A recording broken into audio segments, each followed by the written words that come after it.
네, 국내 코로나19 신규 확진자 수가 2주째 400명대를 오르내리고 있습니다. 방역당국은 현 시기를 정체기로 보고 코로나19 상황을 안정시킬 대책을 다각도로 고심하고 있습니다. 네, 두 분과 관련 내용 함께 짚어보겠습니다.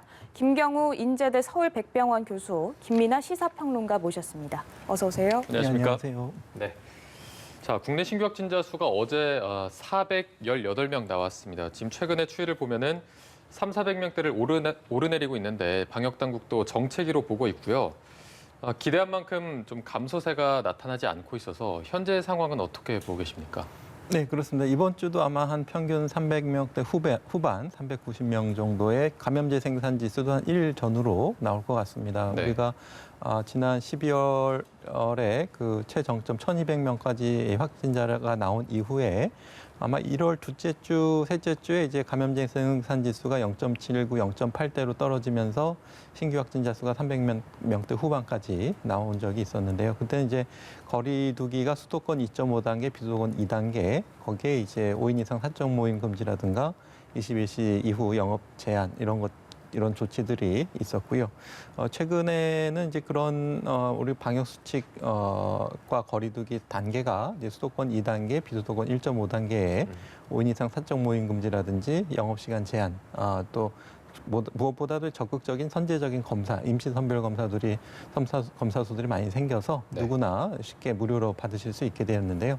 지금 이런 방역 수칙의 어떤 조치라든가 거리두기 강도가 지금 한 감염제 생산 지수를 한 1점 정도로 만드는 그 정도의 어떤 팽팽한 어떤 대치 국면이라고 좀 보입니다. 그래서 앞으로 조금 더 낮춰야 될 것 같은데 400명이 결코 적은 숫자가 아니기 때문에 네. 신규 확진자 수도 계속 10명 전후로 사망률을 우리가 1.8 정도로 보게 되면 연일 한 7, 8분 정도는 계속 사망자가 나오실 수 있는 상황이기 때문에 네. 조금 더 낮춘 상태로 유지하는 것이 필요할 것 같은데요. 지금 보다 더 어떤 방역 수칙을 강화할 것인가에 대해서는 그런 방법도 있겠지만 국민들께서 보다 조금 더 거리두기를 잘 지켜주시고 방역 수칙을 잘 준수해 주시고 무엇보다도 조금이라도 증상이 의심되시면 조기에 빨리 검사를 받으셔서 추가적인 N차 전파를 최소화하는 노력들이 지금 조금 더 필요하신 상황이라고 보입니다. 네. 네. 최근 나오고 있는 사례들을 좀 짚어보면 경기 동두천시에서는 외국인 집단 감염이 있지 않았습니까? 그런데 현재 이 감염 경로에 대해서는 갈피를 잡지 못하고 있는 상황인데 이 확진자 대부분이 수도권 곳곳으로 출퇴근을 하고 있어서 확진자가 더 늘어나지 않을까 이런 우려도 있더라고요. 이 가능성에 대해서 어떻게 보세요? 일단 방역 당국이 지금 파악을 하고 있는 여러 가지 내용들을 보면 지난번에 이제 남양주에서 좀 집단으로 이렇게 외국인 노동자들의 집단 감염 사례가 발생한 이후에 그 다음에 이제 경기 북부권에서 계속 이렇게 좀 퍼져나간 이런 정황들이 있는 거거든요. 아무래도 네. 이분들이 지역의 어떤 그 외국인 노동자들이 중심으로 모이는 커뮤니티 활동이라든가 이런 것들을 통해서 이제 감염이 이루어졌고 또 여기서 이제 감염된 사례들이 각 사업장으로 다시 이제 교차 감염되는 이런 상황이 아니었는가 이렇게 좀 추정이 되고 있는데 다만 역학조사나 이런 것들이 좀 속도를 내지 못하고 있는 이유가 이분들이 이제 언어 문제나 이런 것 때문에 여러모로 좀 난항을 겪는다 이런 얘기가 있습니다. 네. 그래서 여러모로 좀 어려운 상황이긴 한데 어쨌든 이와 관련돼서는 이제 아무래도 그런 어떤 한계들이 있기 때문에 앞으로도 이제 확진자가 늘어날 가능성이 아무래도 있다고 생각이 되고요. 특히 이분들이 방금 말씀드린 대로 언어적인 어떤 여러 가지 이제 문제들이 있기 때문에 방역 수칙이나 이런 것들을 어떤 좀 숙지하지 못하고 지키지 못하는 이런 어떤 조건이 또 있다고 합니다. 여기에 더불어서 이분들이 일하고 있는 대부분의 사업장들이 이른바 이제 산밀 환경에 놓여 있고 기숙사 등의 이제 좀 공동 생활을 하고 있는 그런 형태인 경우가 많거든요. 즉 방역 수칙을 100% 이제 완전히 지킬 수 없는 그런 조건인데다가 이제 일하고 있는 작업 환경도 그런 상황이기 때문에 더더욱 이제 더 어떤 집단 감염 우려가 큰 상황이다라고 볼 수가 있겠고요.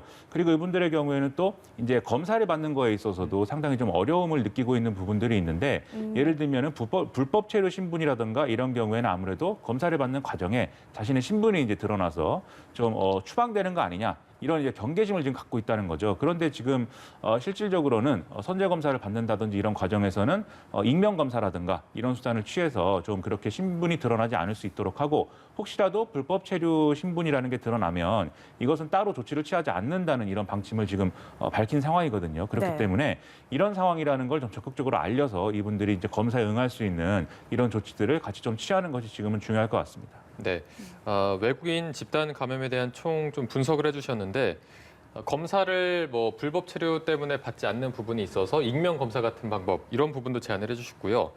이거 외에도 또 다로 좀 관리할 수 있는 대책이 필요하다 싶으면 다른 게 어떤 게 있을까요? 네, 평론가님께서 잘 지적해 주신 것 같습니다. 어떤 어려운 점 때문에 빨리 검사를 못 받는다든지 또 제대로 치료를 못 받으신다든지 이런 문제들을 여러 가지 요인들, 열악한 근무 환경이라든지 미등록 신분 때문에 어떤 불이익이 가지 않을까 또 언어적인 문제 때문에 방역 정보에 접근이 어렵다든지 역학 조사가 어렵다든지 이런 일단 문제점들을 파악해서 거기에 대한 대비가 필요할 것 같고요. 어떤 지자체라든가 방역 당국의 어떤 행정적인 노력뿐만 아니라 이 미등록 외국인 분들 같은 경우에는 어느 지역에 어느 정도가 계신지조차도 파악하기가 어렵기 때문에 네. 아무래도 이분들 자체적인 커뮤니티를 활용해서 그런 분들이 자체적인 활동으로 같은 국적이라든가 같은 친인척끼리 계속 교류가 있으시기 때문에 그분들의 어떤 자체적인 자율적인 방역 활동, 그리고 적극적인 선제 검사라든지 방역 정보를 알려주는 이런 활동들을 좀 지원해주면서 불이익을 주지 않는 선에서 이분들이 방역 수칙을 잘 지키고 적극적으로 검사받고 또 보험 문제가 있다면은 건강보험 문제도 적극적으로 해결해주고 해서 적극적으로 치료받고 하는 노력들이 좀 필요할 것 같습니다. 네. 이제 또 정부가 거리두기 개편을 위한 초안을 공개했습니다. 지금까지는 뭐 형평성 논란도 있었고 또 현재 거리두기 체계의 한계점이 좀 드러난 부분이 있지 않았습니까? 이번 개편된 이 초안에 대해서는 어떻게 보셨는지요? 일단 뭐 방역 당국은 이 개편된 거리두기 이제 초안의 핵심을 뭐 개인 활동 관리 강화와 이제 자율 책임 기반 다중이용 시설 방역 관리다 이렇게 설명을 하고 있는데요. 네. 그만큼 이렇게 좀 개인에 있어서의 예를 들면은 지금까지도 5인 이상 집합 금지 이런 것들의 경우에는 사실 상당히 기존의 이제 거리두기 단계에서는 예외적인 조치 아니었습니까? 네. 그런데 이것을 어떤 공식적으로 이제 모이지 못하는 어떤 기준을 만들었다라는 거에서 상당히 개인의 어떤 좀 방역 관리에는 강화하는 그런 이제 것에 중점을 둔 것 같고요. 그리고 이게 좀 숫자가 어려워서 좀 와닿지 않는 부분들이 있는데 네네. 지금 이제 화면에 보시다시피 1단계, 2단계, 3단계, 4단계 기준이 인구 10만 명당 이제 확진자 숫자입니다. 그래서 1단계, 2단계를 가르는 기준은 0.7명이고 3단계는 1.5명 이상, 이제 4단계는 인구 10만 명당 3명 이상 뭐 이렇게 이제 확진자 수를 이제 그려놓고 있는데 네. 이걸 전국 인구로 환산을 했을 경우에는 1단계, 2단계가 이제 363명 선에서 이제 갈리게 될 거고요. 3단계는 778명, 4단계는 1,556명 이상일 경우에 아마 거리두기가 그 단계가 이제 올라갈 겁니다. 네. 이렇게 보면 현행 거리두기 단계와 비교했을 때는 사실은 사회적 거리두기 단계 조정이라든가 이런 것들의 기준은 이제 좀 완화된 것으로 볼 수가 있겠죠. 또 상향된 기준, 강화된 기준은 이제 이 상향된 기준을 적용하는 것을 이렇게 볼 수가 있는 것인데 어쨌든 이러한 기준을 가지고 놓고 판단했을 때 방금 말씀인 자영업자라든가 이런 부분에 있어서는 이제 영업에 제한을 둔다든가 이런 것들은 최소화하는 것으로 전반적으로 변화를 하고 있습니다. 다만 이러한 과정에서 이제 집단 감염 사례나 이런 것들이 그 어떤 그 소상공인들 입장에서 이제 일어났을 때 네. 거기에 대해서는 확실한 책임을 부여하겠다라는 건데 예를 들면 원 스트라이크 아웃 이런 이제 기준을 적용을 해서 한 번 이제 좀 이것을 어겼을 경우에도 명확하게 책임을 지게 하고 구상권 행사라든지 이런 것들을 더 적극적으로 하겠다는 거거든요. 그러니까 열어줄 테니까 최대한 이제 책임을 부여하겠다 이런 점에서 이제 좀 의미가 있다 이렇게 보이고요. 즉 방역 수칙을 제대로 지키고 집단 감염이 일어나지 않을 수 있도록 자영업자들이 관리만 잘할 수 있다면 지금처럼 이제 좀 집합 금지라든가 영업 제한으로 인해서 일어나는 피해는 좀 최소화할 수 있다. 이제 이런 결론인 거죠. 다만 그럼에도 불구하고 지금 뭐 불만이 없는 건 아닌 게 왜냐하면 자영업자들의 입장에서는 각각의 이제 사업장별로 환경이 이제 다르기 때문에 가령 이제 식당의 경우와 PC방의 경우는 아무래도 여러 가지로 이제 환경이 다르지 않겠습니까? 네. 영업 시간을 이제 9시 이후로 이제 좀 금지하는 것에 대해서도 여전히 불만이 있고 하기 때문에 이런 부분에 있어서 어느 업종에서 어떻게 이제 예외를 적용할 것이고 다르게 이제 좀 기준을 적용할 것인가에 대해서는 앞으로 추가로 논의를 해 가면서 이걸 보완해 가야 된다. 뭐 이런 얘기들이 나올 것입니다. 네, 알겠습니다. 김 교수께서는 이번 개편안 좀 어떻게 보셨습니까? 네, 우선 무엇보다도 이렇게 사회적 거리두기 개편을 하면서 공청회를 했다는 것이 좀 의의가 있을 것 같고요. 그러니까 만들어지는 과정에 좀 주목해야 될 것 같고 그래서 네. 그런 과정에서 전문가들의 의견을 많이 수렴하고 특히 또 이해 당사자의 의견을 수렴하는 이런 과정들이 지난번보다는 좀 차이가 있는 것 같고요. 그래서 어떤 중수본에서 일괄적으로 개편안을 만들어서 이렇게 적용하는 것이 아니고 좀 보다 이런 공청회 과정을 거치는 과정이 좀 눈에 띄고요. 이제 현 상황 그러니까 최근에 현재 적용되고 있는 사회적 거리두기 개편안과 지난 3차 대유행 그리고 최근에 어떤 감염 현황을 어떻게 바라보고 있는가 이것들을 통해서 이제 앞으로 어떻게 대책을 만들 것인가 이런 것들을 좀 눈여겨봐야 될 것 같은데요. 개인적인 의견으로는 이번에 이제 개편하려는 안이 지금보다 이제 확진자 수를 더 높게 더 이완된 기준을 적용하려고 하는 것 같습니다. 그래서 네네. 지금 3,400명도 이제 많은 수준인데 우리가 이제 병상을 그동안 늘렸기 때문에 하루 1,000명까지 감당 가능한 신규 확진자 수로 보려는 것 같아서 일단은 조금 거기 그 부분에 대해서는 좀 개인적으로 조금 그래도 감염자 수를 조금 더 낮추는 보수적인 기준을 적용해야 된다고 저는 아무리 병상이 많아도 조금 더 기준을 낮춰야 될 것 같고요. 또 하나는 이제 해외 사례들을 이제 소개를 하면서 이제 비교를 한 부분이 있는데 해외 사례를 단순히 소개만 하지 말고 그런 사례들이 어떤 효과가 있었고 어떤 부정적인 효과가 있었는지 그리고 우리나라와 다른 점은 어떤 점과 시사점은 어떤 것인지 이런 것들을 좀 참조하는 것이 좋을 것 같아서 외국에서 이렇게 했다 이렇게 해서 따라하는 것이 아니라 해외 사례에 대한 정책에 대한 평가도 같이 좀 분석이 들어가면 좋을 것 같습니다. 이 이번 개편안 중에 사적 모임 금지하는 인원을 이 단계별로 세분화한 부분도 있거든요. 이 부분도 좀 실효성이 있을 거라고 보십니까? 네, 아마 더 제한하는 것은 이제 4단계까지 만들어서 4단계는 거의 뭐 2인 이하의 모임만 허용하는 것으로 되어 있는데요. 네네. 일단은 그 부분에 대해서도 해외 사례들을 많이 이제 참조를 한 부분이 있는데 이제 우리나라는 이제 해외와 좀 다른 점이 이제 인구의 절반 이상이 수도권 인구 밀도도 높은 지역에 살고 또 사회적인 접촉도 많기 때문에 어떤 감염 양상이 또 최근 감염 양상이 어떤 개인적인 선행 확진자 접촉을 통한 만남이기 때문에 우리가 이제 단계를 높일 때 만날 수 있는 인원 제한을 단계별로 나누는 것 이것도 한번 시도해 볼 수 있는 조치라고 생각이 됩니다. 네. 저희가 지금 얘기하고 있는 이 개편안은 여론 수렴을 거쳐서 이달 중으로 최종 이제 안이 나올 예정인데 앞서 정세균 국무총리는 그 적용 시점을 미리 정하기 어려운 상황이다 이렇게 이야기를 했거든요. 평론가께서 보시기에는 그 적용 시점이 언제쯤이 좀 적당하다고 보시는지요? 일단 시점을 뭐 특정하기가 어려운 것이 사실인데 기준을 얘기하자고 한다면 아무래도 이제 확진세가 좀 가라앉은 후에 이제 이것을 적용해야겠죠. 왜냐하면 이 개편안이라는 것이 방금도 보셨지만 이렇게 직관적으로 이해하기에는 상당히 좀 복잡한 어떤 기준들이 포함이 돼 있습니다. 그리고 앞서 이제 교수님 말씀하셨듯이 어느 정도 유행의 어떤 좀 통제나 이런 것들을 완화하는 것이거든요. 어느 정도의 유행을 이제 용인하자는 것이기 때문에 아무래도 여기에 대해서는 확진자 수가 이제 줄었을 때 해야 되는데 그렇게 따진다면 방금 말씀드린 기준에서 1단계에 해당하는 그러한 이제 조건이 좀 충족이 됐을 때야 이걸 적용할 수 있다. 이렇게 좀 보는 게 합리적이겠죠. 그리고 아까 말씀드린 기준 중에 이제 전국 인구의 363명 미만이어야 지금 이제 새로운 개편안을 적용할 때 1단계이다. 이렇게 네. 말씀을 드렸는데 그러면 우리가 합리적으로 볼 때 최소한 이제 300명대 아래로 이제 내려간 상황에서 이것을 좀 확진자 수가 내려간 상황에서 이것을 적용하는 게 가장 좀 안전할 것이다 이렇게 보는데 그렇게 따지면 오늘 발생한 이제 확진자 수나 이런 것들을 고려를 해보면 앞으로도 좀 확진자 수가 더 이제 많이 줄어들어야 이것을 적용할 수 있는 그런 조건이 될 것이기 때문에 아무래도 그렇기 때문에 이제 시점을 지금 확실하게 얘기하는 것은 좀 어려운 그런 환경인 것이죠. 네. 자, 저희가 백신 접종 얘기도 좀 해보도록 하겠습니다. 백신 접종을 받고 나서 그 인과관계를 확인할 수 없는 그 사망 사례가 잇따라 나왔습니다. 모두 기저질환을 앓고 있었다는 점, 요양원에 거주하고 있었다는 점 등을 좀 고려해야 될 텐데 지금 이 사망자가 나오는 사례에 대해서는 어떻게 분석을 하고 계십니까? 네, 아마 이제 인과성에 대한 확인, 그 분들의 어떤 사인을 확인해봐야 될 것 같고요.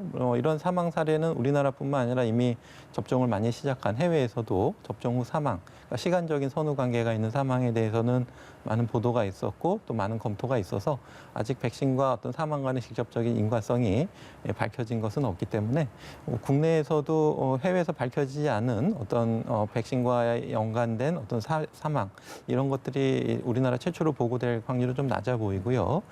다만 이제 계속 모니터링과 감시는 좀 계속 필요할 것 같습니다. 네. 그래서 또 지난번 했던 것처럼 관련된 조사 기록, 의무 기록이라든지 또 당시 임상 상황이라든지 또 필요하면 이제 부검까지 해가지고 이제 고인과 어떤 백신 접종의 사망과의 인과관계를 좀 확인하는 것이 필요할 것 같은데요.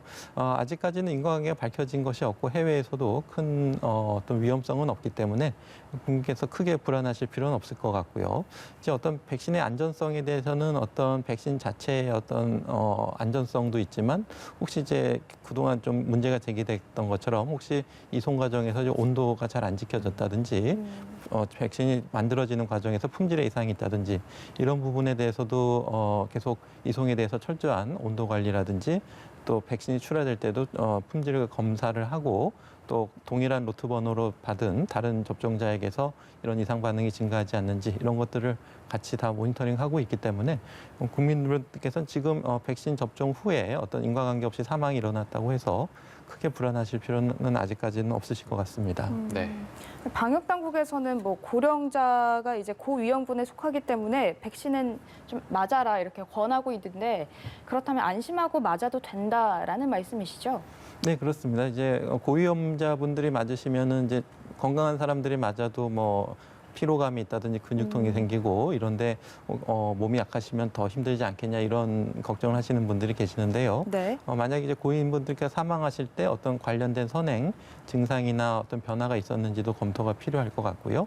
아직까지는 그것이 이제 사망에 이르게 하는 어떤 중간적인 선행 사인 같은 것들이 밝혀져 있는 것이 없기 때문에 일단은 직접적인 인과관계는 없고 또 지금 30여만 명이 맞으셨는데 다른 기저질환이 있으신 분들은 맞고도 괜찮으셨기 때문에 일단은 백신 접종 자체가 기저질환이 있으신 분들에게서 사망을 더 높인다라고 볼 수 있는 어떤 그런 확인된 자료는 아직까지 없다고 할 수 있겠습니다. 네.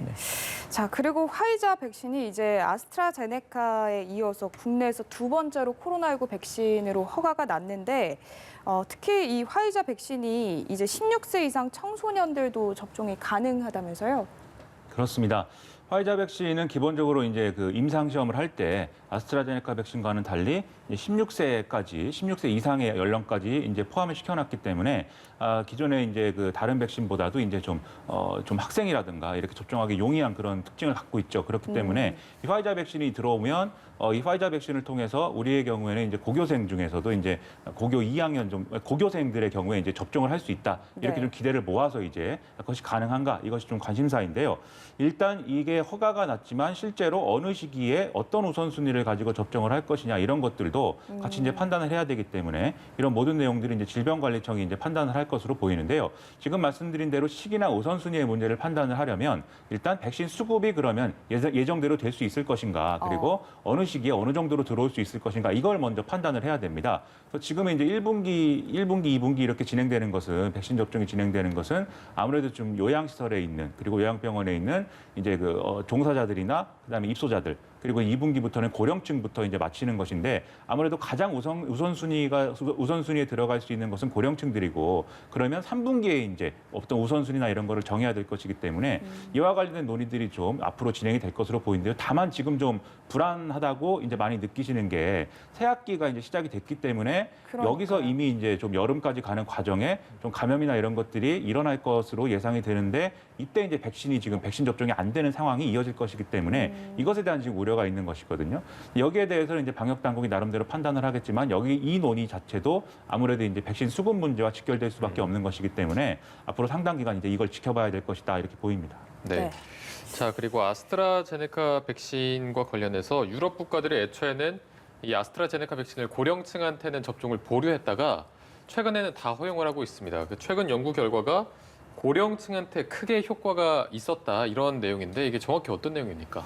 네, 그렇습니다. 그 3상 임상 시험에서 고령층 인구가 좀 적었고 그리고 고령층에서 감염 발생이 적었기 때문에 고령층에서의 어떤 효과성을 통계적으로 유의한 차이를 증명하기 어려웠는데 이번에 스코틀랜드 주민 540만 명 중에서 코로나19 백신을 접종받으신 분 110만 명을 안 맞으신 분 330만 명하고 비교 분석한 자료가 되겠는데요. 이 접종할 때는 그 65세에서 79세가 54만 명, 80세 이상이 21만 명이 맞으신 연구 자료가 되겠습니다. 그래서 65세 이상 분들에게서도 코로나19 예방 접종을 받으신 분들이 입원 위험을 80% 이상 안 맞으신 분에 비해서 낮출 수 있었다, 효과가 있다. 이러한 논문이 되겠는데요. 이것이 이제 아직 그 공식으로 출간되지는 않았지만 네. 이 자료들을 많이 검토를 하고 있고 영국 보건 당국에서도 공식적으로 인정하고 있고 주변 국가에서도 이 자료를 많이 인용해서 이제 고령층에까지 확대를 이제 고려하고 있는 것으로 알려져 있는데요. 보다 이제 이 자료에 대해서는 전문 동료들의 심사를 거쳐서 좀 나오게 되면은 우리가 조금 더 정확하게 잘 알 수 있을 것 같습니다. 네. 네, 알겠습니다. 지금까지 김경우 인제대 서울백병원 교수, 김민아 시사평론가와 얘기 나눠봤습니다. 고맙습니다. 고맙습니다. 네, 감사합니다.